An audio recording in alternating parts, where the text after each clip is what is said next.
Hello, everyone. This is Ismail. You guys, can you hear me? Yes, can hear you clearly. Good morning, Ismail. Awesome, Hello, good awesome. afternoon. Good afternoon. Good afternoon, good evening, and good morning, everyone. Welcome to our webinar on how to establish the Meta large-scale customer experience discipline in the Middle East. Today is also a very special day for all of us. No matter you are in the customer experience field, you are a frontliner, or not having any customer interaction role. As long as your organization has customers, today is the day to celebrate and unify. A quick background about the Customer Experience Day. The CX Day is created by the Customer Experience Professional Associations in 2013. Today, we are celebrating the 8th anniversary of Customer Experience Day. And join us for this celebration, just like all the other people around the world. I'm also so honored and excited to be part of this panel, not only because of the importance of today as a customer experience day, and also the topic that we will be discussing today.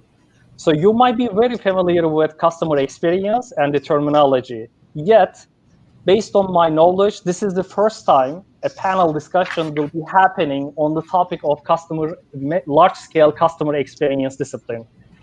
So before going through our topic, I want to kind of a little bit brief. What does it mean, meta?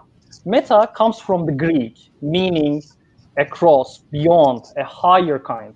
So consequently, the meta customer experience is a large-scale customer experience effort that is more complex, more sophisticated than a traditional customer experience effort. If you haven't heard about the meta customer experience discipline, don't worry, you will find out more today from our sector experts during our panel discussion today. I also want to highlight that today's webinar is brought by the Pisano. Pisano is a customer experience management platform, and they already have and serving more than 100 customers in different geography.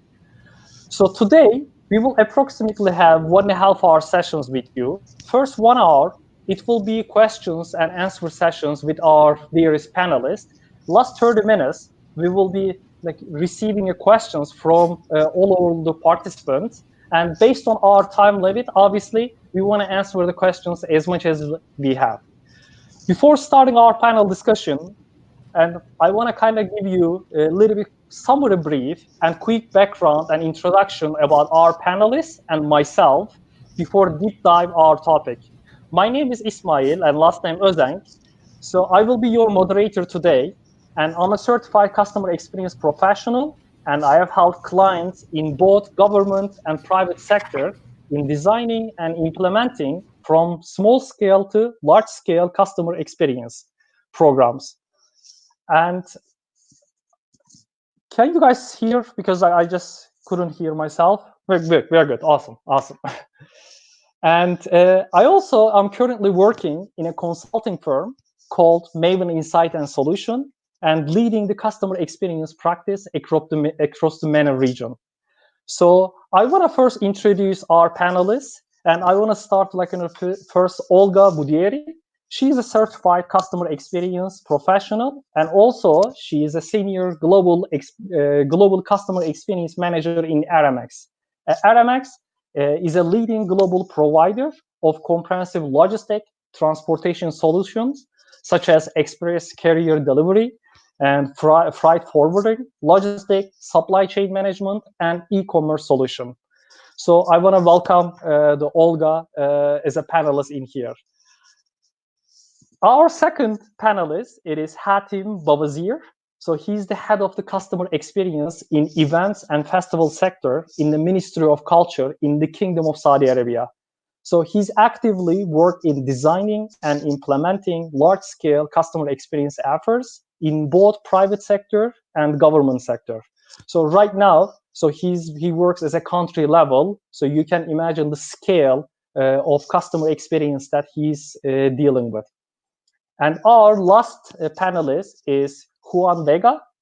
He's also head of the retail projects in Max Fashion under the Landmark Group, and he had exponential omni-channel customer experience in Europe, and now United Arab Emirates. So this is the quick brief about our panelists today. And I also would like to again welcome our the panelists. And I want to get started with Olga with our question session.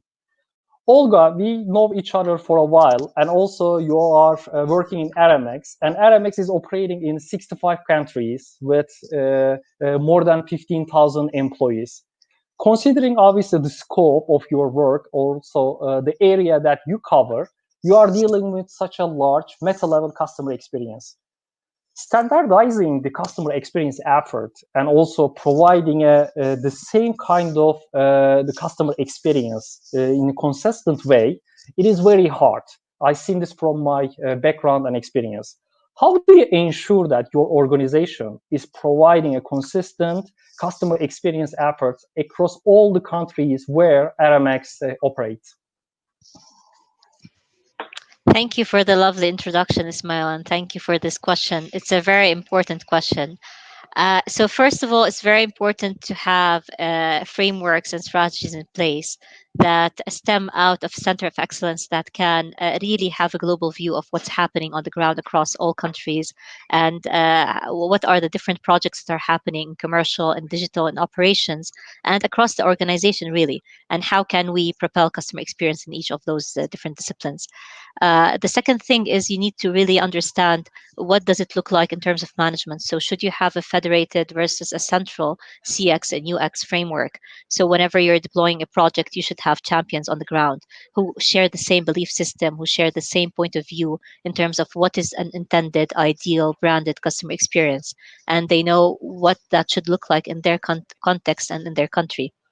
Once you have this in place, you're able to communicate and collaborate with them very effectively and really have measures of success across the organization. And what this also allows you to do is to have basically what we call bottom-up innovation. So there could be amazing customer experience practices coming from different countries all over the world. They don't have to come from the center of excellence. And it's up to you as a CX practitioner to understand, collate, and collaborate across all of the different teams. So you become sort of the mecca or the go-to place where different collaborators from the organization approach and pitch different projects and initiatives where you can improve experience. So this is really what has been working for us, in addition, obviously, to a lot of support from the top down from our management team, who take customer experience very, very seriously across different sectors of the organization. And they work tirelessly to integrate different locations, whether these are organic locations that we've built up from the ground up, or these are recent acquisitions, especially in different countries in Europe, or our most recent acquisition in Australia and New Zealand. Awesome. Thank you so much for Olga giving such an amazing tips and sharing those knowledge, with all the participants that actually is listening us today. So I want to kind of take it from here and to change the industry, and I want to go to a little bit like the retail industry. So obviously, Juan, so you are the expert in this industry, in the retail industry. As we know, fashion under the Landmark Group is such a big brand and operates in more than 15 countries with almost 600 stores. Considering the scope of work and the area that you cover, it is a tremendous effort that you have to deliver the desired customer experience in each location. Constant the information that you have to provide. So, which requires kind of like meta-level customer experience approach and the strategy in place. How do you ensure that the company's desired experience is being delivered, and in each store and each country?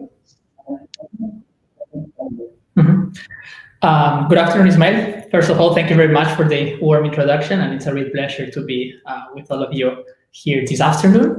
So I agree completely with Olga. I think it's extremely important, the bottom-up innovation. So it's similar to most of the projects. Everything is based on the teamwork. You can create a very solid strategy from up, but then don't see the results. And then always, comes the question, why this is happening? And I think it's very important that we know that the internal customer is as important as the external customer. What do I mean with this? What do I mean with internal customer? It's extremely important that the engagement of the different members of the chain, from senior management level to the teams in the ground, in this case, in our case, is the store, it's very important that they believe in the benefits of the project. So after that, we can create that strategy, and it's not from a very high position where we forget the daily work, but we co-create this strategy within the teams to align this strategy into the reality. Very similar to what Olga was saying before. We have champions in different territories with different mindsets, and they are the ones that normally are giving us the best practices for us to improve this overall customer experience. And this is extremely important from my viewpoint, because when we want to cascade, it's important that we all speak the same language. When the teams see that we are talking about practical and achievable strategy, they really see the benefits of doing that.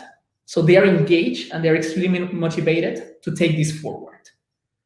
So I think that is the key. And after all that, of course, is very important, the monitoring. So when you are speaking about meta or very large scale, it's very important to have very clear 2-3 KPIs defined that can help you to highlight when the strategy is being correctly achieved, and where are the pain points or the challenges that we as an organization needs to work and we need to improve. Awesome. Which is like one thing that you highlighted and got my attention, which is the teamwork. Obviously, the customer experience, it is not one department's job. It is a company's job. The mindset, the discipline has to be in place. And by involving all the departments, your internal customer, actually, it's a brilliant idea right off the bat to drive this strategy. I want to take it from here, and I want to look through a little bit different sector, which is like government sector. So obviously, like in a Hatem, I want to address like one question to you. When it comes to large-scale customer experience in the government sector compared to the private industry, it's much more harder considering the regulation, the procedures that you have to follow through. So please, like, I want to hear a little bit your view. Tell us, like, your view on large-scale customer experience, like an effort in the government sector.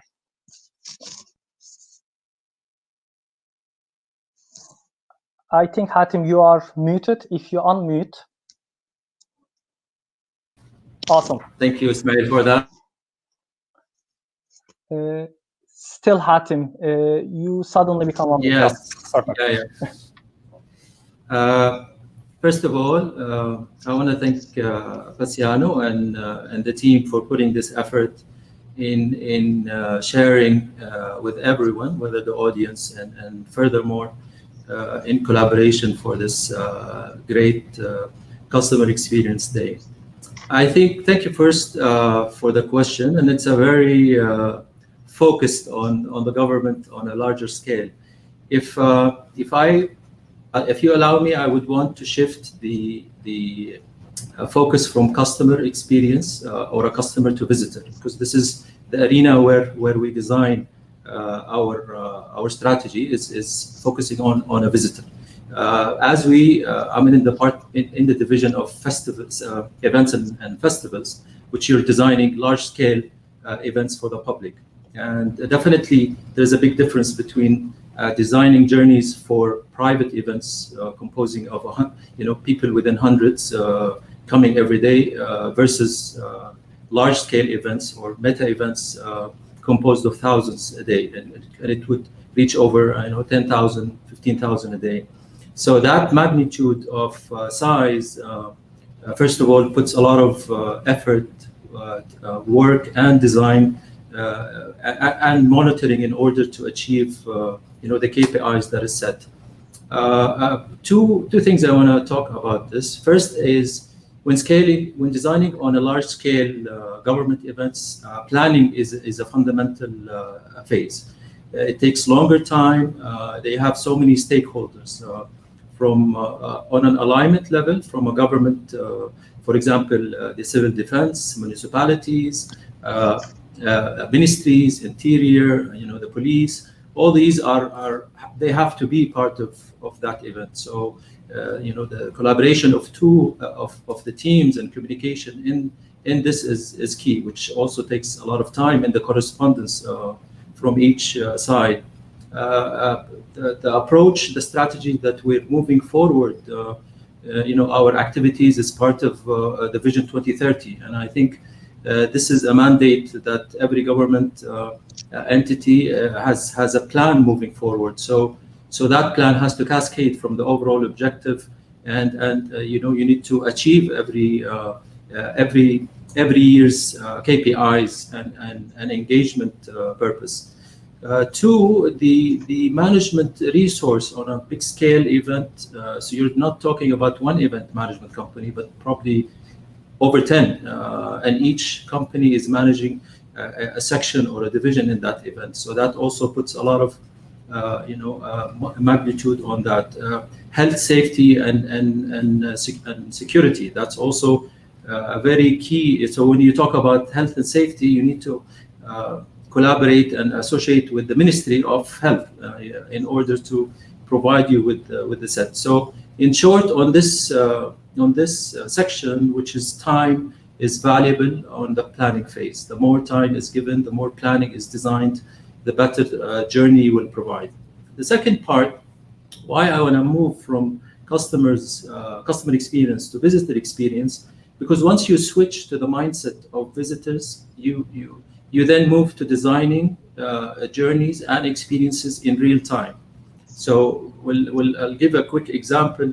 So in a a typical customer life cycle, you go through all the phases: awareness, browsing, purchase, repurchase, and then after a long time, that customer becomes loyal, and then retention, and then advocacy. So that life cycle could take a year, 2 years, depends how long you reach. However, it is this point of view, the customer, it's an ongoing experience. It's pre-controlled because the company designs the product and ensures how it's displayed. The customer, he opens that product at home. He has, if there is any issues, he can open a manual and go read. If there is a bad experience, he can call the 800 number. So that experience is designed, controlled, and pre-tested. At the moment of truth, that customer is probably relaxed using this product somewhere in his comfort zone. However, when it comes to visitor, that mindset is completely changed. Visitor life cycle is similarly the awareness, browsing, but then the moment of truth or the trial is once he enters that entrance gate of that event. This is where that experience starts, and probably before that, of course, when you look at the digital experience and the registration and how the communication happens on the pre-arrival of the event. But then when that visitor enters that event in real time, you're limited in control. You don't have, unless you did pre-test that event journey beforehand, which is usually the best case and what we usually advise.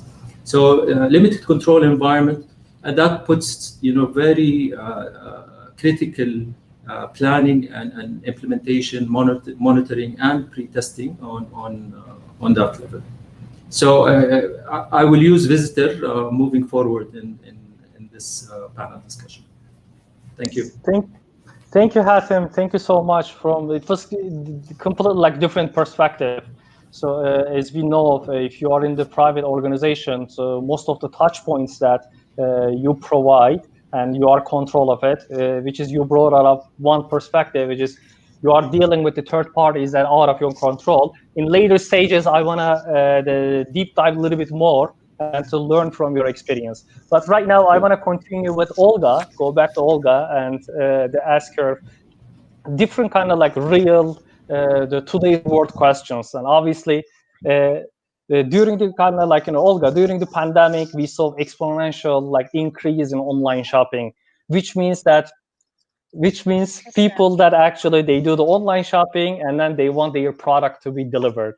So as well as which increase the package delivery and logistic. So how did you understand and meet customers the expectation during the COVID, before the COVID, and post COVID?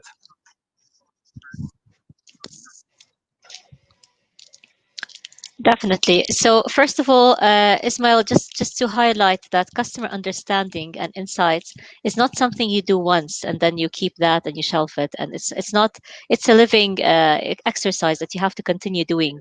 So it is something that you have to believe that you're doing, and you're not doing it just for the sake of checking a box and saying, yeah, we do voice of customer. So it's something that's continuously there. It's ingrained. So whenever our salespeople go visit our B2B customers, it's there. Whenever we deliver packages in a store, it's there. Whenever our courier delivers a package, you rate it. So we are always listening to what customers are saying. We do user interviews, we do focus groups. Obviously, we were impaired during the pandemic and we couldn't do a lot of those face to face practices, but we adapted very quickly and we started doing a lot of those things online, in addition to monitoring conversations, monitoring calls, which is a continuous exercise, just understanding what's happening with that scene, understanding the types of customers that are coming in. So before the pandemic, a lot of our e-commerce customers were probably ordering luxury goods. They were ordering things like fashion and retail. With the pandemic, there emerged a new section of customers who are ordering maybe medicine. They're ordering groceries because everyone's in lockdown. So we have to really adapt really quickly to that. And thankfully, because of our robust operational and digital and commercial teams on the ground and in the center, we were able to adapt really quickly. The other thing that really helped us, and this was the innovation spirit. It is actually one of our values at Aramex, where you continuously innovate, you continuously seek next best practices. So we're not just looking for what we can do today, we're looking to what's next. Can we do drones? Can we do, contactless delivery? We were talking about those concepts long before Corona hit. So really, we were already on the path to deliver on these. What has happened for us is that we had to accelerate some of those initiatives, obviously, deliver on these faster. And the team came through. They delivered from the bottom up and top down. Our leadership fearlessly guided us, and we were having daily calls to manage the situation, just understanding what's happening, reconnecting flights, reconnecting routes, just changing the way we do business as we go, because we had to adapt really quickly. So that really helped us. And the spirit of collaboration and online, because we are a global organization and our centers of excellence are spread. So we have a large center of excellence in Dubai, and then our center of excellence in Jordan, and we have in India and South Africa, Australia, and so on and so forth, and in Saudi. So all of those teams were coming together already before the pandemic. It was very easy to shift. Even things like home agent. So we've been talking about moving our contact center workforce to work from home, or at least in a 50%, 60% capacity from home, long before the pandemic. I've been with Aramex for 10 years, and for as long as 10 plus years, as long as I can remember, we've been talking about those practices. So overnight, we had effectively to move 600 call center agents from our shared services to their homes. And it happened seamlessly. They were all equipped with laptops, VPNs, technology, and it really happened seamlessly for us. And I think it is based on the continuous adoption and the continuous digital transformation that's happening. It's not something you do and affect overnight. As the pandemic is taking its course, what we see is that these have become standard practices. So we're very used to remote working, where we have our flexible working policy, we have our remote working policy, and these have created a different type of workforce, people who are so comfortable working across the globe. And that really resonates with us because we have offices all over. And even as we prepare for Customer Experience Day, where we have an event internally happening tomorrow, it is connecting all of our teams. What's happening is that we are sharing best practices globally, and this is part of the bottom up innovation that's happening as well. So we're not confined to what Olga thinks customer experience is. It's about all over, and it's about how do we tap into the different infrastructure we have, the different policies, different procedures, different even mindsets. And that's what's really helping us to understand the voice of customer all over the globe. And really just people sharing their stories.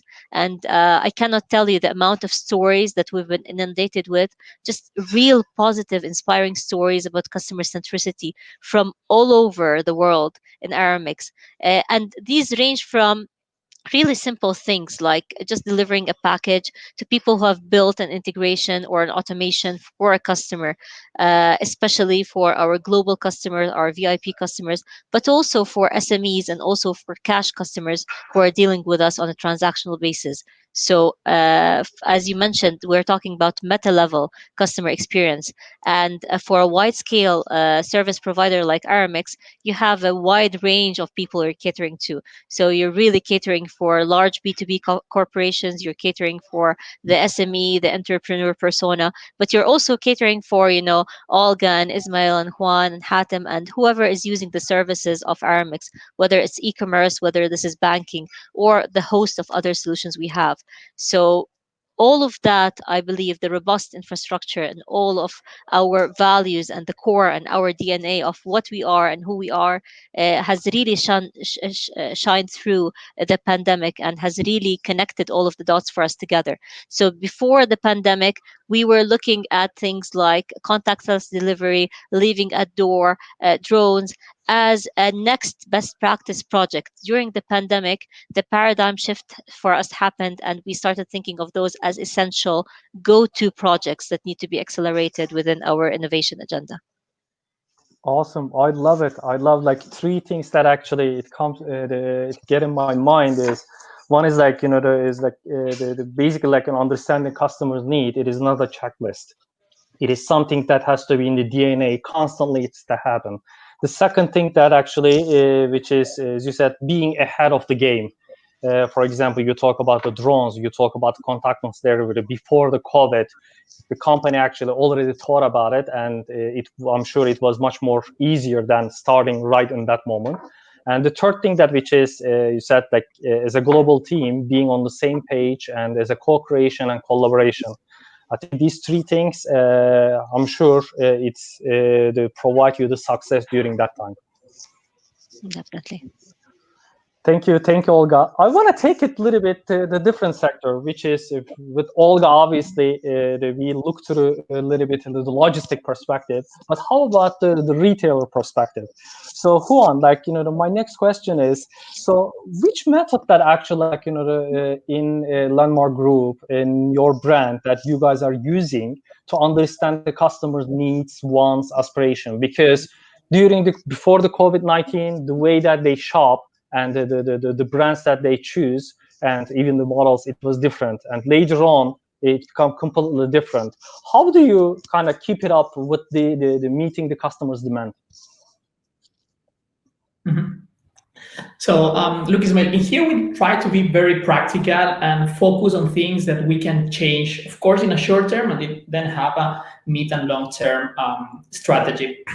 So let's start in the short term. That for me is very important. That is, first of all, we need to ask how it is the general customer experience of our buyers inside the stores. And then we start building kind of a pyramid. If we see that the customer experience has been negative, there is no point in asking something very aspirational about you prefer animal print or you prefer a floral print to buy. So first, we need to satisfy the first levels. So what we do is, if we see that the feedback is negative, we really focus on what happens there. Very generic question, very easy question for the customer, not very complex language. Which is the problem? You have had a problem on the cash deal, you have had a challenge on the fitting rooms, is something related to our product, something related to our store teams. Please just explain us what happens. So once the customer makes this brief introduction, then we go a little bit more deep. So let's imagine that the customer, they have had a challenge inside the store about the cash deal. Then we go into actionable things for us. Why? Because for us, it's not interesting that just like, okay, I have had a challenge in the cash deal, yes, but how we can improve that. So then we go kind of in a level 2 of saying, okay, but what happened in the cash deal? 4 very basic, very easy possible answers. The queue time was too long. And I am putting these examples because I'm sure that all of you are store buyers. So I'm sure that you have felt this in your minds. So the first is, okay, but what happened? It was too long. Maybe the cashier was not friendly enough. Tell us what happened. So once we really understand exactly which is the feedback from that customer, it will help our store teams to act on it. And that is something very important. And that's why also I think our internal customer is very engaged, because they see practical daily things that helps them to give them visibility to improve in the daily life inside the customer experience. So on the other hand, what happens if the feedback is positive? There is sometimes that we have a positive feedback, and then we ask, okay, thank you very much for this positive feedback. What we have done great. That's good. I mean, it's very good, but at the end, we are focusing also in what things we can improve. So what we do is, once we get this feedback, this positive feedback, we start going one level up of the pyramid. And we say, okay, the basic needs are covered. That's why the customer experience has been good for the customer. Then let's see if we can ask them something more to improve in the mid and the long term, the customer experience. So we can ask them, okay, how we can improve? And then, for example, I'm going to put a very practical example, as I was telling in the introduction. We segregate the questions to be relevant for the customer. So, for example, we ask a first question about, okay, where you have made the purchase, in ladies section, in men's section, or in kids. Let's imagine that I am a kids buyer for my son. He's 2 years old, so today I purchase in kids. And then there I make relevant questions for that customer, where I am able to understand their needs better. And just to put an example, let's imagine that we're speaking about kids characters. We ask them, what else do we need to do? What you are missing in kids characters? And another level of the pyramid. So that can help us from a buying point of view to understand better which are the customer needs. So to help them better, or to, let's say, to give a better experience in the short and the midterm.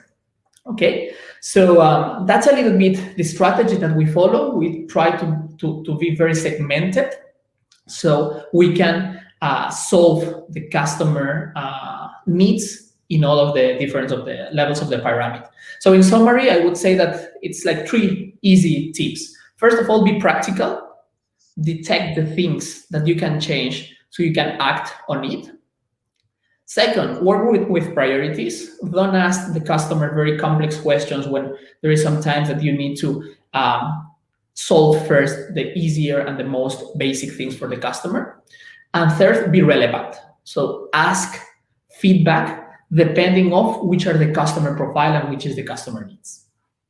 Thank you, Juan, for sharing the methods in place in max fashion, and also the 3 sound strategic tips. Thanks a lot.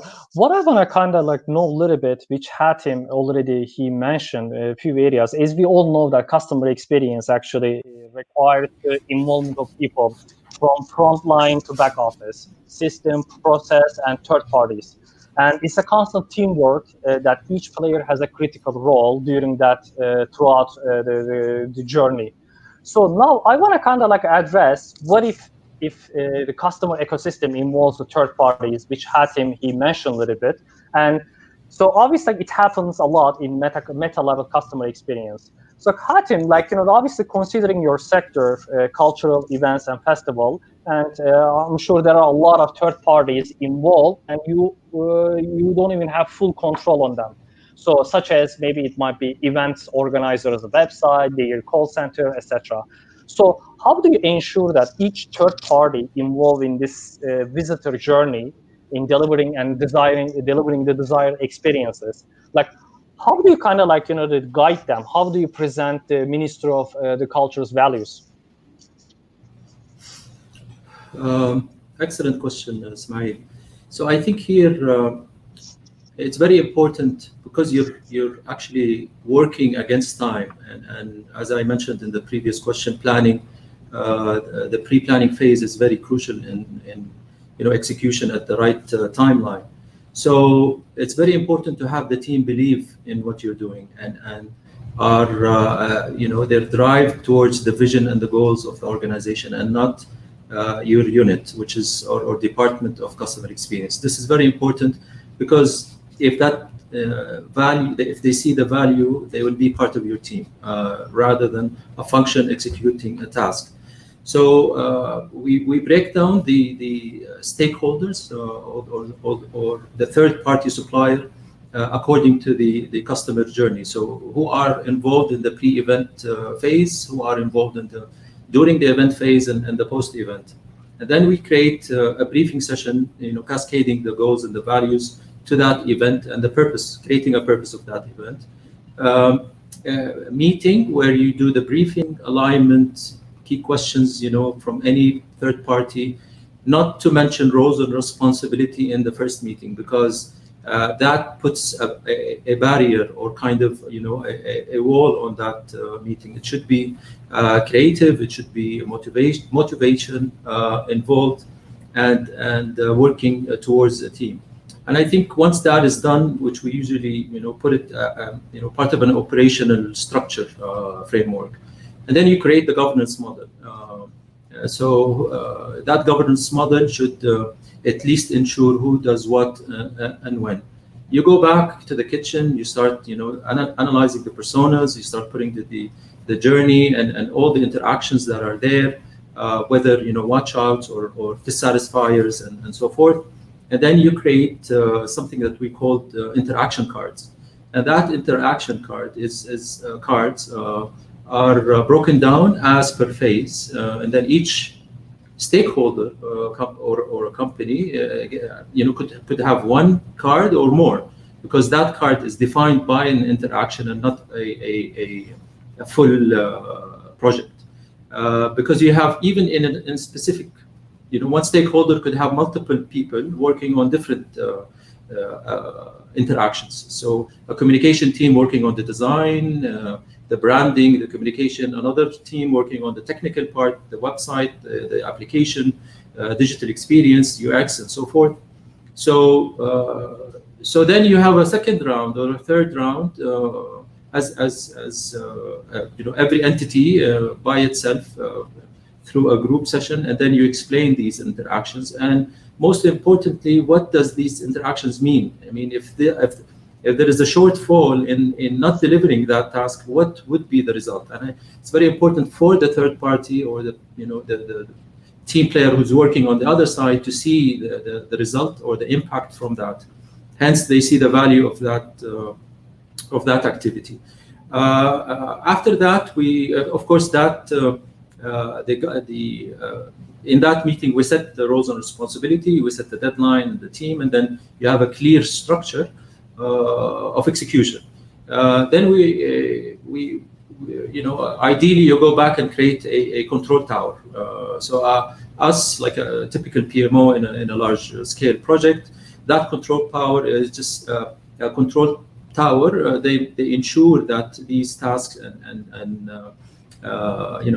activities are done on a timeline that is feasible for us to execute. And then they would also do a pilot to test the execution and whether there is feedback or not post that. So this is basically how we should look in stakeholder management, especially on a large scale event, and ensure to ensure everybody is aligned under one goal and one timeline. Awesome. Thank you, Hatem. Thank you for the input, which is a few things that comes to get in my mind is like, once you highlighted the rather than telling them what to do, you are teaching them actually how to do. So this is the one of the area, proactive approach. And the second part, that which is the importance of the governance. So I want to take it from maybe just to add, that is why we should do it. Maybe it's more important than how and it is why we're doing it. And I think this is the key question. It's like Simon Sinek always said, great identifying the why always gives purpose and value to whatever anyone is doing. Awesome. Actually, when it comes to why, actually, I'm like eager to ask the next question to Olga, because she mentioned that the organization quickly kind of like change from one day to another day. So I want to kind of like a little bit understand more also how the unifying the organization from C-level to frontliner is happening. So obviously, like, the Olga, like I know the Aramex has been investing in customer experience for a long time to ensure that your customers are receiving the experience that actually they look for. And uniting your organization from C-level to frontline in any customer experience effort, and it's really crucial and critical for the sustainability.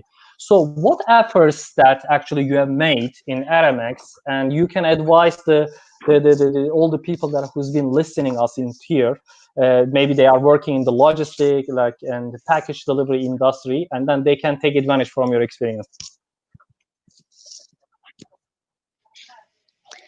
I'm going to echo a little bit of what Hatem has mentioned. It starts with the vision, it starts with the why. So there needs to be a very inspiring vision that everyone can aspire to. So it doesn't only count on Olga and what Olga thinks or whoever is in CX. It's what's going to inspire the rest of the 15,000 people who work at Aramex to deliver day in and day out. Our company's logo is Delivery Unlimited, and actually it has that instant recall even for our employees that we are trying to push the limits across all types of limits, all types of industries, all types of verticals. We're trying to crack every single type of delivery because it is a promise to the customer and we're trying to deliver on that. What we have been able to change overnight is not our DNA and the way that we operate. It's merely the logistics of how we conduct meetings, the logistics of how we have those setups and co-creation sessions, and the logistics of where we take our calls, where we serve our customers. But our core has not been shaken and our core values have not changed. So effectively it all tied into who we are and the passion and the innovation and the customer centricity at Aramex's core values. And this is what has been very instrumental in this change. As a CX professional, and actually this is, once again, it's not something that happens overnight. So I once heard someone say that if you want to change the culture or if you want to be more customer centric, it's probably something that's going to take you 6 to 8 years to impact within your organization. And it's very important to understand that this is potentially the full 180 transformation that we're talking about. In the meantime, there are stories to be told. There is a narrative in CX that needs to be heard across the organization, and you don't have to boil the ocean to achieve that. So what what low hanging fruit, what initiatives you can do right now that will impact your customer in the best way, you need to do it now. Don't wait for 6 to 8 years to do that. At the same time, the way you narrate the story is going to impact how you do it and who's going to co-create and collaborate with you. So you need to make sure that you are able to align to the different power cores within your organization. You know who's driving the organization. Is it commercial? Is it digital? Is it HR? Is it operations? I need to align to that and ultimately align to the company strategy. So again, going back to the why and connecting all of that. And really understanding how you can be, as a CX practitioner, a storyteller, because you are the voice of the customer within your organization. So they are relying on you to tell them what the customer has in mind, what the customer needs are, how they are evolving. And you need to have a very structured approach to tell the story. So for me personally, what we've been doing is we've been treating customer experience, awareness, and customer centricity as a marketing, as a marcom campaign. So it goes a little bit more into marketing, campaigning, lobbying. So effectively, we're creating a calendar of events that revolves around CX. So every day there is content about CX relevant to the organization, going out to different levels. Again, echoing a bit of what Hatem said, you cannot, just cascade everything all at once. You have to prep the people and you have to give them some insights of what you're working on, and then capture their feedback and their perspective. Our team was first renamed from customer service, because that's the teams we were supporting globally, to customer experience, we just assumed that everyone's going to be customer centric. They know what customer centricity is, what customer experience is, but that's not the case. You have to be that voice of customer within your organization, and you have to be that catalyst of change. I think this is also the official definition. Greg Milia, our CXPA president, he was sharing that during the UAE launch for the CXPA chapter in UAE, and this is what he talked about the CX practitioner being the catalyst. So you don't necessarily do that, but you are not. Uh, echoing again also Hatem, you're not responsible for everything that relates to customer. So within my organization, we have teams like customer operations, we have customer service, consumer services, sales, commercial, other commercial aspects, as well as couriers and so on and so forth. But you don't have to do every single thing. What you need to do is to ensure that the teams are all aligned and they have the same vision and the same aspiration and CX. And you get that information across to them in a way that resonates with them and they understand it. So that's what has worked for me, really aligning the organization all together and understanding who the power core is and how can we use that person or that figure or that team as an inspiration for the rest. So the idea is it's not about who's taking credit, it's not about who's in the forefront of change. The CX person is a catalyst. So effectively, you are a behind the scenes person who's trying to create that narrative and storytelling in your organization. You're trying to trigger the team, you're trying to ignite that fire within them so that they become really customer centric. And it becomes about, what's the value to the customer, what solutions can we bring to the table, rather than this is how we design it internally and this is the best way we can do it and this is the easiest cheapest way we can get the app out. It becomes, the conversation becomes about, and this is actually things we've been hearing from our digital team, from our operations team, teams that normally you wouldn't necessarily associate with customer centricity. Things like, do we really need an app for this user persona? Or is this user persona or customer persona better served with a WhatsApp chatbot, or they're better served through social? And just really understanding this for different teams, it kind of creates that sense of collaboration and people asking the right questions. So that's what has really worked for me. And in our event tomorrow, I just circle back, it's on top of mind. uh, I am not doing the speaking. So I'm customer experience, but everyone else is participating. I am just moderating and facilitating and catalyzing the event. But really, the people who are inspiring the rest of the 15,000 are different commercial heads, are different operations heads, are different digital people who have large organizations under them in Aramex, and they are driving the agenda aligned with customer centricity. Well, I love it. I love the to be honest, which is like I'm expecting to all your event that tomorrow how it is gonna go, and I look Thank you. forward to it. I wanna take. Sorry, if you may allow me, I just want to reflect to this, Olga. Very, very well said, to be honest. I think what we're trying also to say, if we reflect back 20, 15 years ago, when companies shifted from product centricity to customer centricity, and everybody wanted to focus on the customer and revolve the whole operation around that. I believe today, a customer experience is the fuel and the core of that customer centricity framework, because you would have to change the culture, change the whole organization on their operation. And however, the customer experience is the platform. It's where how each function should interact and engage with customers. And definitely, celebrating success of each journey is key, because that win is back to them, and this is exactly what you should expect in any corporate event on a customer experience day, is everyone talking and not the unit. Awesome. I love it. I love it, Hatem. Like, thank you for your additional comments. I want to take it from here and speak with Huron in terms of the gap.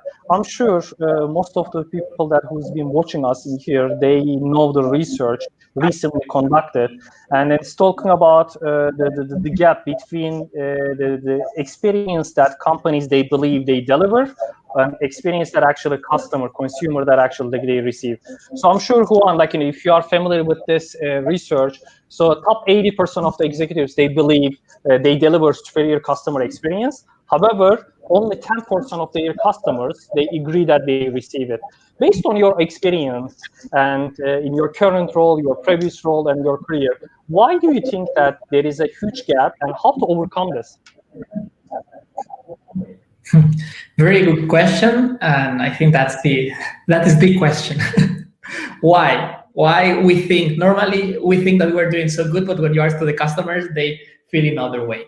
So I would summarize all this in one word, that is flexibility. Making echo what Hatim and Olga was saying, I think the vision is extremely important. That we as an organization, we know which is the goal, how to achieve that goal, but also in the path, we need to be flexible. Why I'm telling that? Because I think the main reason of this disconnection between what we think that we are doing and what the customer really feels that we are doing, it is that there is sometimes that we want to decide what the customer needs. We tell them, this is what you need, instead of asking, what do you need? Okay, so often we focus ourselves in wanting to tell the customer, this is the type of experience that I would like that you have. Okay, and obviously it's very good to have this vision and to have this very clear customer-centric strategy. But I think there is sometimes that we need to be very humble and we need to be flexible to adapt this strategy. And I think the most important word is actively listen to the customer. Really wanting to understand what they want for us, what they expect for us, and they adapt this strategy into their needs. Why? Because at the end, the customer evolves. What we expected or what the customers expected 1 year ago is very different to what they expect today after the pandemic. Also, we are having, thanks to this, let's say, technological revolution that we're having, we are serving different types of customers. So from boomers to Gen X to Gen Y to Gen Z. So the expectations of each of them is very different. So at the end, that's why I think we need to be humble enough to actively listen to them and to really try to give them what they expect for us and not give them what we want. Awesome, awesome. So again, you highlighted that the active listening with the customers and is the key to close this gap. So I want to look through a little bit. How about when it comes to government sector? Hatim, I want to address the next question to you. As we all know that customer experience contains the strategy part, customer understanding, insight part, experience design and innovation, and measurement, adaptation, and culture. Based on your experience in the government, the sector, which pillars do you think which are the most important, the ones, and why, based on what you've seen in the Ministry of Culture? Okay, it's an exciting one, yet very critical and very important. When putting a CX strategy for a government sector versus a company with a clear operating model. So I believe we're going through a shift, a transition, not only us as an entity, but the whole kingdom. And that culture change and mindset change is impacting everyone. And similarly, we need to adjust to that change as well. So looking at Ministry of Culture, we're a new entity, a government body that is just in the transformation phase. 16 sector commissions have been established, and the strategy is yet not fully unveiled. So there are some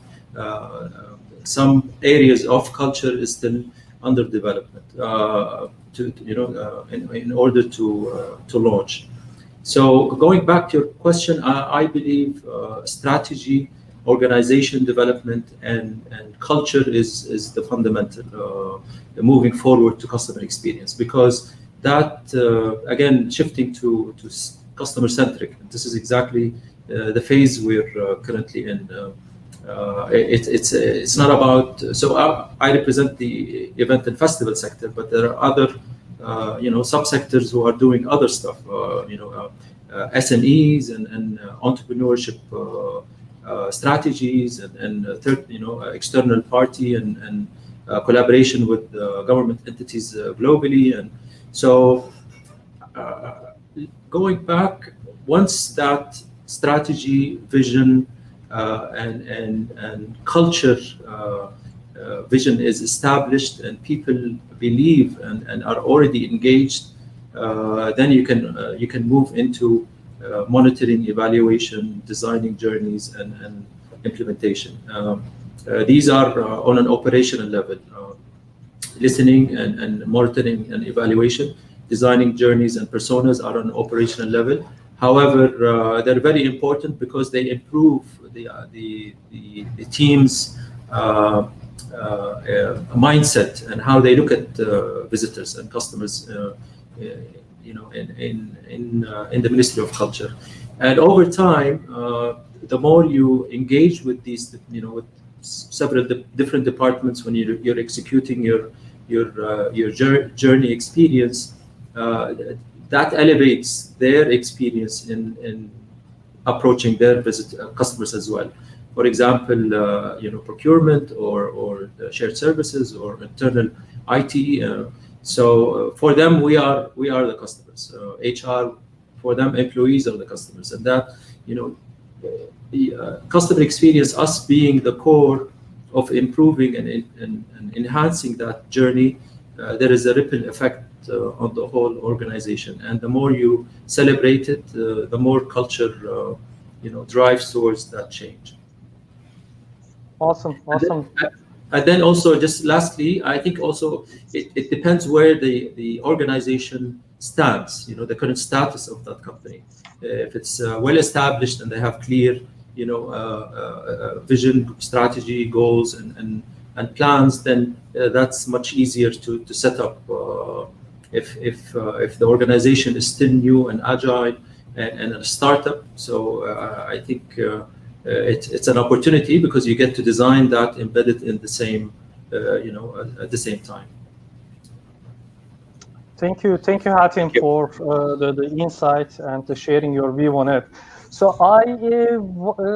before going through our kind of next and final question session, so I already see few the questions that actually from our participant, and we will be addressing those questions. But before going to and addressing your questions, I want to have like one more round, and I want to continue with Olga. Olga, based on my experience, like I barely seen the people actually. I seen people, but not that much that has been working in one company like more than 10 years, especially in customer experience. So that's why I'm sure most of people that either they are in the customer experience field or they are planning to get in the customer experience field. I want to kind of like understand a little bit your the experience. Like my question is to you is like, so far throughout your tenure in Aramex, what are the top 3 customer experience challenges that you have witnessed throughout your career? And then you can kind of like, teach, we can learn actually from your experience.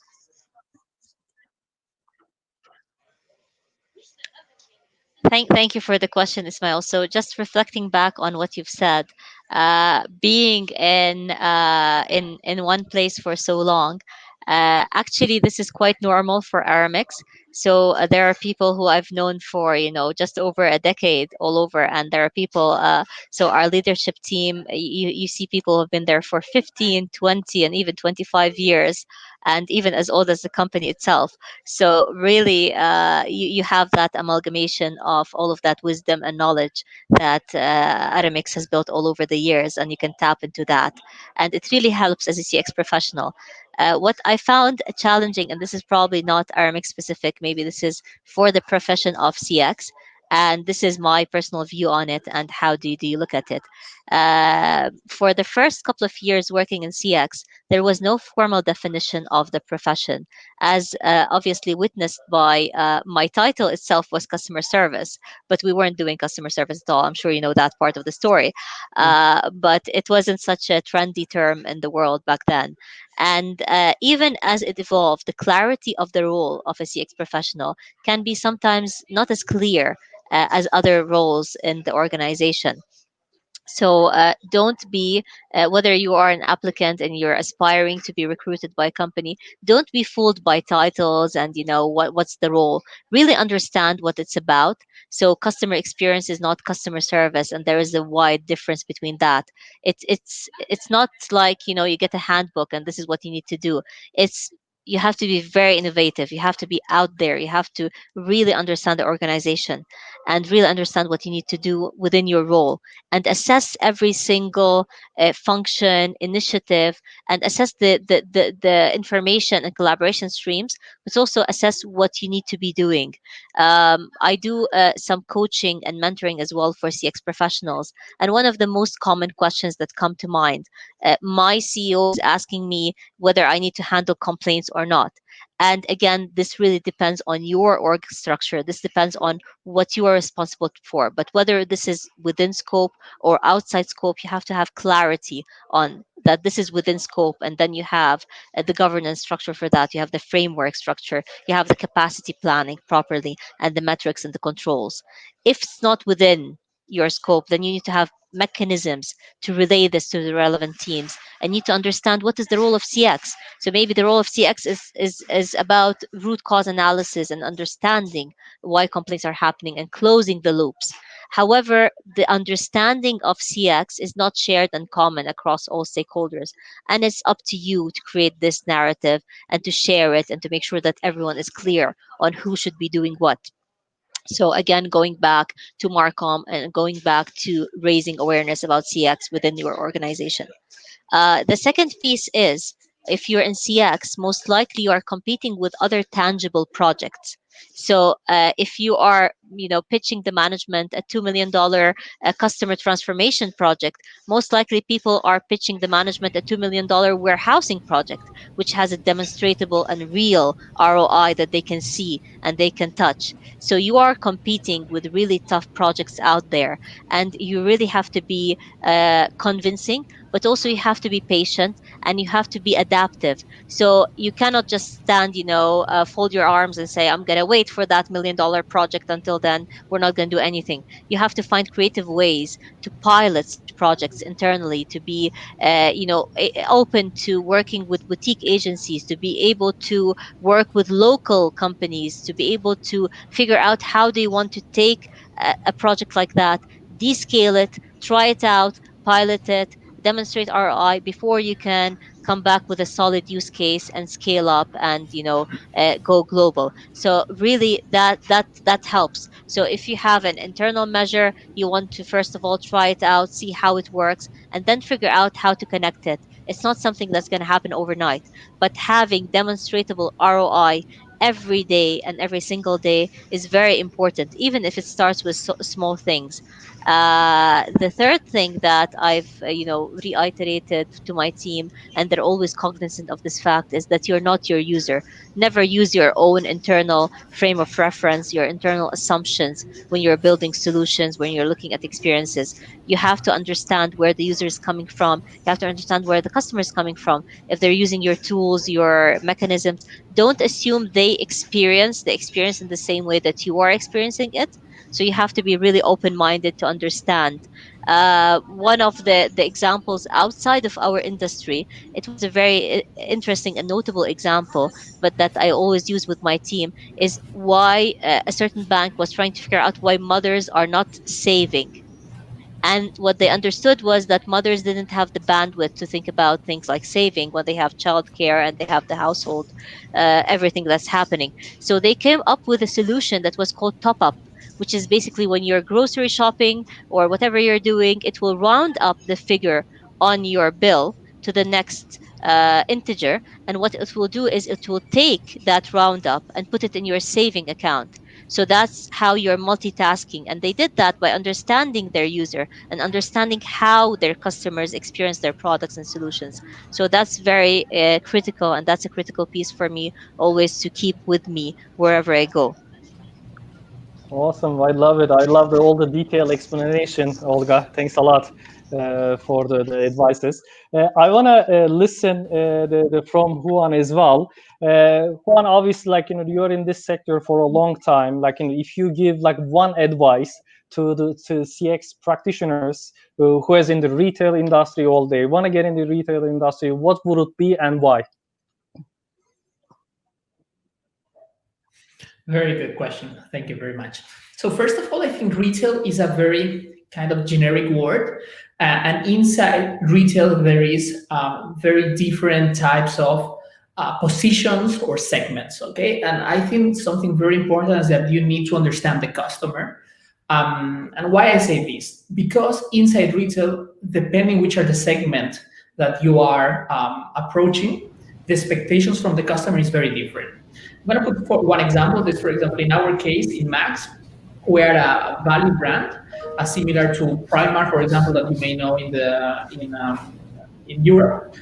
And the expectations of the customer in a value brand are speed, something fast, something easy to buy, so they can buy a very good value product. Okay, but the expectation of a high-end brand or a luxury brand, like for example Gucci or some other brands, is totally different. Why? Because at the end I am spending a big amount of money, hence my expectations in my customer journey and my customer experience is very different. So at the end, I think it's important to that you need to be the first one who needs to understand what the customer needs and then start building that experience depending on that. And I think a very good example of this is now, just after COVID situation, for example. There is some time that some retailers were trying to adapt into the new normality, into the new situations, and additionally to all the basic things such as social distancing, hand sanitizer, etc., the customer is really looking for answers of how you can make my daily purchases easier. And there are multiple answers into that. It can be reducing the contact points. It can be deciding in store or looking in the store what I want to buy, but not touching and buy it online so I can receive it directly at my home. Mainly what they want is to be faster inside the sales area or the shopper area, so it needs to be something pretty easy. So it's something very important that understand what the customer is expecting from us. So that is my advice into the people that wants to start customer experience inside retail, is that first of all, you need to understand what is the customer expecting. And same as I was telling before, being flexible to adapt that strategy into the customer needs. Awesome. Thank you, Juan, for the information, which is one thing that you said is customer understanding. And my last question that before I go to some Q&A session, it is going to be for Hatim.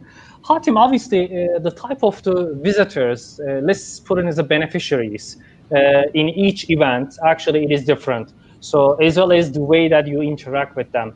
Such as a beneficiary, it could be from the royal family members. It attends in the mega events such as G20 or other kind of the governmental the events. And on the other hand, there is a Saudi family with 2-3 kids, and they attend the Riyadh seasons. So this is a kind of different demand. So the size of the customer base that you interact with is very different, and it is tremendous. So what would be your advice to someone actually who's responsible for managing such a big size and different type of beneficiaries, the customers or visitors, and to provide the experience that actually they promise? Thank you, Ismail, for the question. Yes, it's very important. I mean, segmenting your target market is one of the key tasks or key process that every project needs to take, whether a campaign or an event or a product launch. So with events and with government events, you have the mass public, and you have the other segment who are the royals and then the VVIP. I believe step one is understanding your personas behavior and not only profiles is very, very important. Take the time and spend as much possible tools that are available there to help also strengthen that result. So focus groups, outsource data, ask people, do workshops, locking the personas behavior of each segment.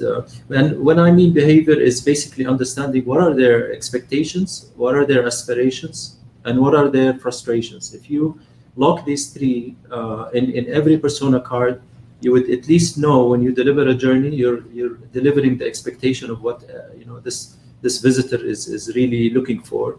If you can understand their aspiration, you notched it up a little, and you got into the unexpected interactions, and this is where you want to reach to amazing, unbelievable. If you reach the unbelievable level, then you astonished that visitor, and you went beyond the basic level of service. And frustration, obviously, it's key. Every journey design, you need to pinpoint these interaction that really create and focus on. The other thing is design journeys separately. Each persona crack their journey and work on it from A to Z. However, cross-match the common interactions for all the segments. So there's one journey and there is multiple personas. However, there are common activities or common interaction between them. If these are common, then master them, because you can make sure that you will not fail, and then that gives a higher possibility on a high satisfaction score on these common activities. Then the uncommon, you just do an exercise where you just be aware of the unexpected. What could happen, and how can you control it, and put a mitigation plan for the uncommon interaction. And I think the uncommon ones are the ones that needs to have more in-depth. The other thing which is very important is learn and reapply. So don't consider every event as a new event. You go back and bring together all the closure reports and satisfaction measures and all the insights that were caught in the previous and build on them, because these will minimize the bad experiences and the low expectation service on an event. I think also exploring technology is very important today, as whether before COVID or during COVID.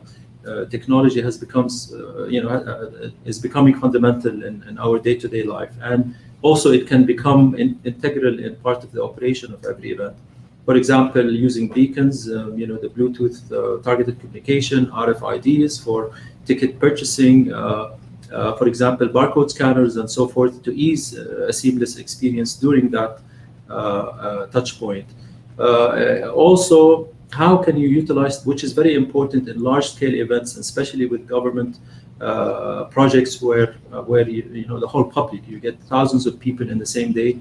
How can you leverage technology to help critical situation like emergencies when happens? So, for example, a kid, very commonly, a kid get lost amongst these people. So within the app of that event, you share with people that there is one button that you click if you have a kid lost. So that kid has a wristband with the GIS, you can monitor, you would know where they are. Imagine you go, bring the kid who got lost and bring them to their family for even meeting the family.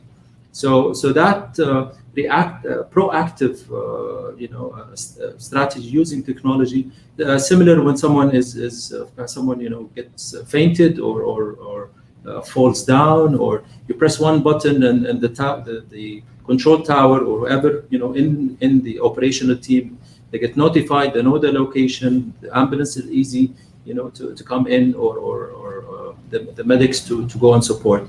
Again, as I mentioned before, being in an event, it's experience in real time, and how are you ready with all the tools and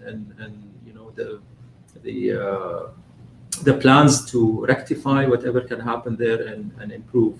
I think lastly, which is very important, and I see a lot of mistake happens, is on the awareness phase. So when campaigns are launched during events at the beginning, all the that power of awareness will drive traffic on the first day, and usually the first day is not your best day. It's either you test it beforehand with people and that your experience is on track, but however you can't have 10,000 people on a test day because you need another budget in order to do that. So ramp up the traffic on the event. So go moderate, very humble, not very humble, but a humble traffic that you get at least the first couple of days, and you learn, you ensure all the experiences are intact, all the interactions are proper, all the team are briefed, and then these people will become advocates. You will have a high NPS, and they will spread the word. So the people that are coming back to you are actually referrals, and then using their social media engagement, the shares, the feedback, pushing information, leverage those, because when you leverage those, it becomes authentic, it becomes real, because these people have visited you and they left and they're happy, and they're promoting your event. So they would like if you actually help them share it as well, as a testimonial, as any type of information that comes out. So think of the campaign, go out of the box, like the usual typical campaign. All the budget goes in the first week, and then you try and cover all the costs in the first week, and then you retain the rest. But it's a risk, especially you haven't mastered that experience at the beginning of the event. Thank you, Adam. Thank you so much for enlightening us, because it's a completely different perspective. I'm sure a lot of people, they attended the events and their culture, like the events, but they don't actually, for example, from my side, my experience, I never ever thought about the background and all the preparation. So thank you all. Like what I would like to continue is, like we have last 15 minutes. We already have few questions. Definitely, I want to highlight your questions. If you still have questions and you haven't sent us, please send us. Still, we will have time, and then we'll try to do our best to answer your question. The first questions that actually is, I want to ask this question to you on yourself, if you don't mind. The question is, do you think that we will see more chief customer officer in the near future who will be responsible for preventing the churn, upselling, or cross-selling? Mm-hmm. Very good question. And the answer, I think, is short and easy. That is, yes, I think so. And I will try to explain why. As very correctly Olga was saying before, the approach of the customer experience has changed from being a customer service, where we're only focusing on the after sales. And now what we're doing is we're bringing the customer through all the, in our case in retail, through all the supply chain. So we have been speaking during today that in the last 10, 15 years, companies has passed to be product-centric into customer-centric. So that's the reason why I really think that this position of being a chief customer officer in the near future is going to be very important in the companies. Hence, the companies will really need this, because what we are doing is we're bringing the customer inputs across all the supply chain. It's not only in the last step, but across the different structures of the organization. And at the end, this chief customer officer is the representative of the customer inside the organization. Hence, all the different internal processes inside the organization needs to have an input from these chief customer officers. And I'm going to put a very easy example that, for example, in our case, we at Max were doing. That is, who would ever believe that we were deciding what to buy and what to design depending on the customer needs? And this is a reality today. Now we decide what the customers are needing, because we ask them, what do you miss from us? What do you really would like that we make more? Hence, we start with this feedback of the customer. We put it in the beginning of our supply chain, and we started designing this for them. There is some other retailers, very well-known retailers that I'm sure that you have seen in social media, in Instagram, for example, that they are asking you in Instagram posts, what do you prefer, this one or this one? So the one that, let's say the one that have more opinion, then they make the fabrication of all this. So at the end, after 3, 4, 5 months, it's going to be a product that you're going to be able to buy. Hence, that's why it's so important, this role of chief customer officer, that is going to help not only to improve the upselling, improve the cross-selling, reduce the churn, but even more is that it's going to help the whole organization to understand much better what are their needs.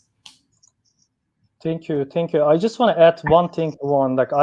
First of all, I totally agree, and I believe that there will be more chief customer officer, and also we have to look through a little bit of the region that in here. For example, based on my knowledge, Dubai is the first country that bring the happiness when it comes to as a ministry level.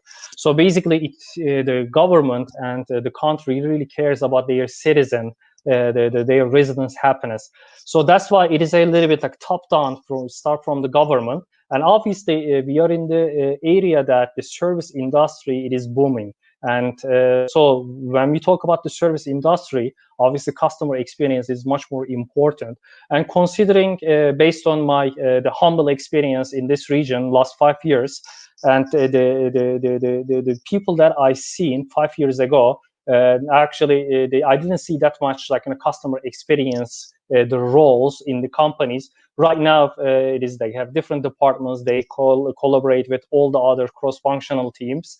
And even one example from my own company, the first time when I started my current company, we only had like 4 or 5 people, only a handful of people, they knew the customer experience. Right now, pretty much 10 to 12 consultants that actually they are really familiar with customer experience, and also they work on the actively in the projects. So considering all these trends, I think definitely the companies, they will invest in more, and then we will have definitely more chief customer experience role. I completely agree with you, Ismail. And at the end, when you see the government or the institutions that are starting with this, the expectations of let's say of the customers of the government, that at the end is all the people that is living in that country, they expect at least the same level of customer experience in the daily life. So when I go to the supermarket, when I go to buy clothes, when I go wherever. So I think that is something that has arrived, and I think it's going to be for very, very, very long time. That is, we need to search the happiness for our customers, for our citizens, and I think it's across the different industries. Thank you, Juan. We have one more questions before finalizing our panel for today. And I think when I read this question, I think Olga, you could be the perfect candidate for these questions. Let me read you the question.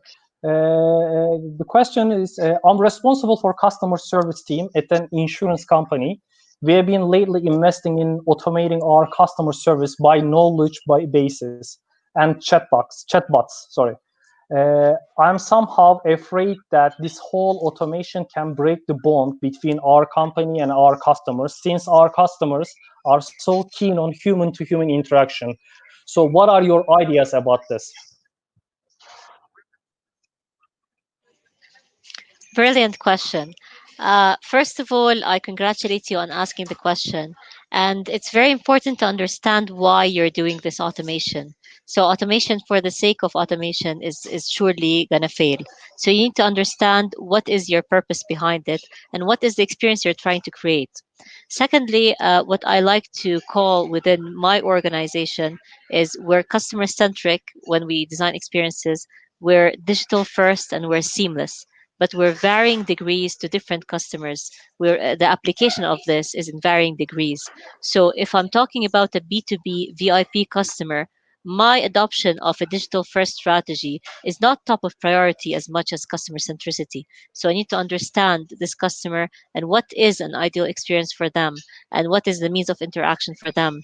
Maybe it's more important to set up procedures and frameworks to build QBRs or weekly, performance reviews that the customer can see with us and interact and build a relationship than it is to automate.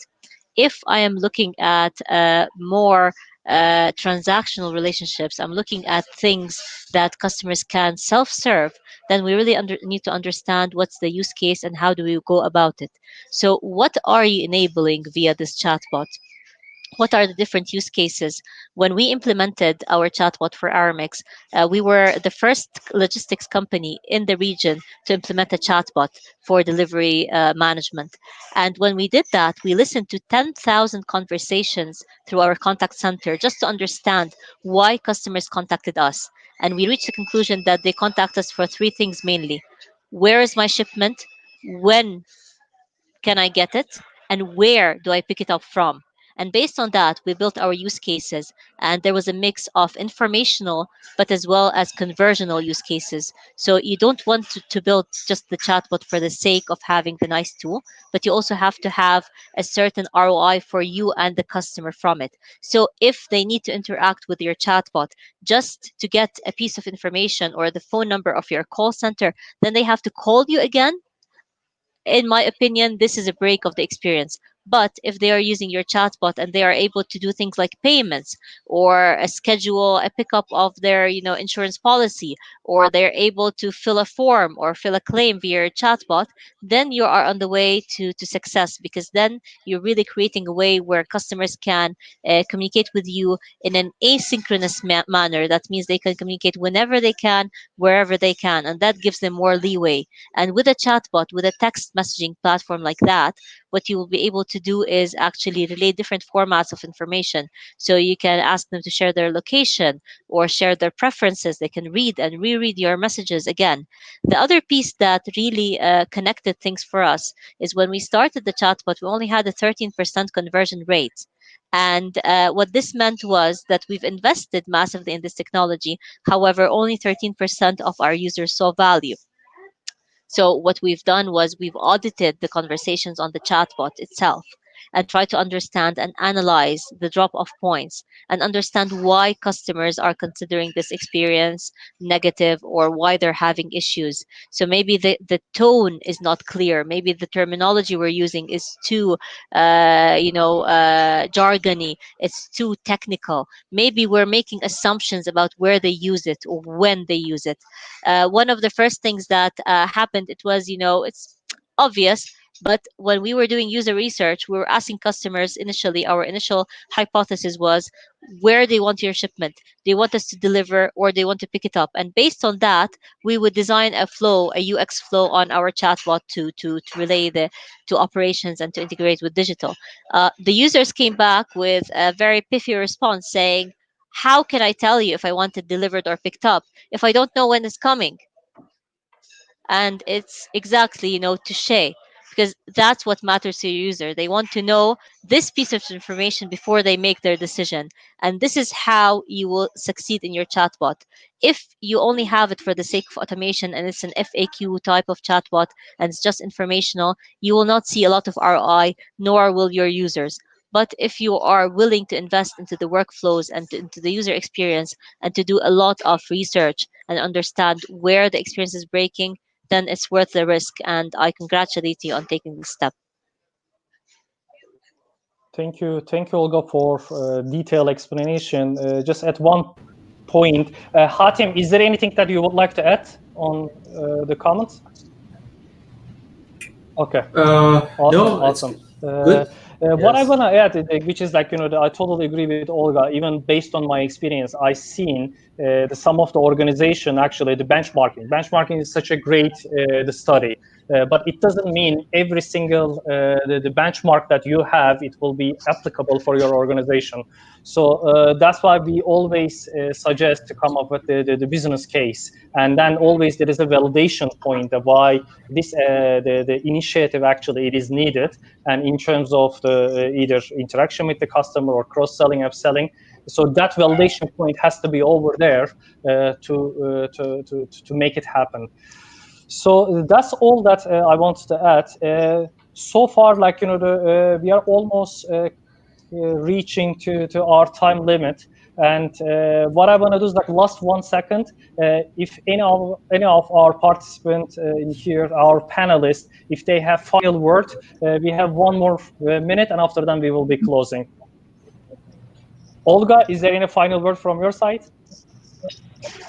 I just want to take a moment to admire what Hatem said, and I was reflecting on that during the last piece that he explored about what goes into large-scale mega event planning and implementation. And it occurred to me that some of your users could be incapacitated, they could be illiterate, or they could be unable to use technology in a certain way, impaired. So you really have to have a very simple, straightforward way for them to ask for help. And I really appreciate all of the work that's being put into that. And Thank hopefully, you. after COVID, I'm looking forward to attending an event in Saudi soon. Let us know, definitely. I think just putting a last, comment. This COVID-19, we all been through it. The whole world, and it's been overwhelming. Whether we used it right or wrong. However, one thing that we're definite about is technology and the use of technology, and that is changing the lifestyle of many. And I think look for us as in event management or in logistics or in retail, technology will be there, and the new generation are going to be more savvy and sophisticated, and devices will be more technological, and I don't know what will come again. But I believe the more experiences are planned and researched today against technology with the lifestyle of your segment is worthwhile. I'm not saying probably invest the money, but keeping track of globally the trends, what's happening, and very simple idea could turn around so many unpleasant experiences and turn them into happy customers. Now, whether using an automation system or a device through the app, but I think that customer experience will be integrated with innovation. Both of them will be, I believe, a one entity, the same team, the same strategy in designing experiences for people. Thank you, Hatem. You're welcome. Thanks a lot. Thank you so much for attending today. Just before closing, there will be another session that within 30 minutes it will start. If you are interested in being a certified customer experience professional, and so there will be the 4 CXP holders. It will be in that call, and also I will be the one of the panelists. Please feel free to join and with us. And thank you so much for all our panelists for the input, and thank you a lot for our audience to listen to us. Have a nice day and enjoy the rest of your day. Thank you. Thank you very much. Thank you, Ismail. Thank you.